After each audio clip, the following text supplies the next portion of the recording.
Basically, as trainees in almost any department in the media now, in production and post-production, a young person leaving school now has got a good chance of getting a place as a trainee, providing he applies himself or herself to writing the necessary letters and the emails and the CVs and sending them out, and keep on sending them out until someone gives them a job. It won't be for very much money, but at least it'll be a start. And once they get some credits and make the grade to the lowest recognised grade in the department they're in, such as, say, a second assistant camera or a second assistant editor, then they'll start to get their own work because they'll approve themselves, and so it gets easier for them in that respect. But in the very, very beginning, it really is a case of sending out letters, phoning companies, follow-throughs, trying to get interviews, and being on top of it as soon as they hear of a production starting,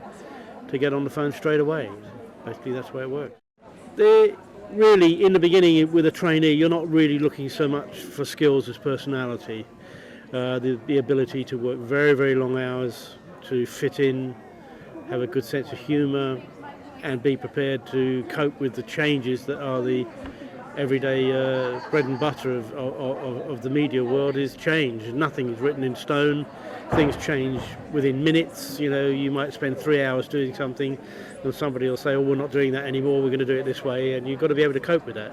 So you're really looking for temperament much, much more than skills, but you will expect to see those skills develop over a given period of time as they work.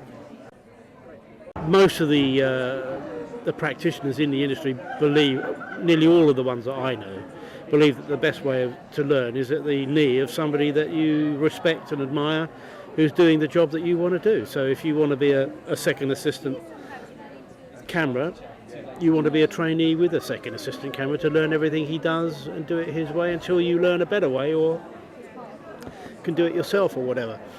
So that's the best way to learn, is to actually, empirical learning, as I understand it's called, is on-the-job learning and paying attention and asking questions and not making the same mistake twice. I'd say the number one quality you need is tenacity. You must be prepared for rejection. People won't answer your letters, people won't return your phone calls, but you mustn't let that stop you. You've got to keep on phoning the companies, phoning the people, sending out that stuff, and you've got to remember one thing: the people that are doing it are the people that refuse to give up.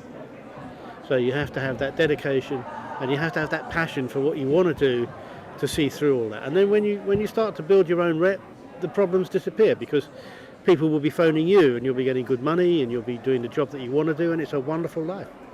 It's worth the struggle, absolutely.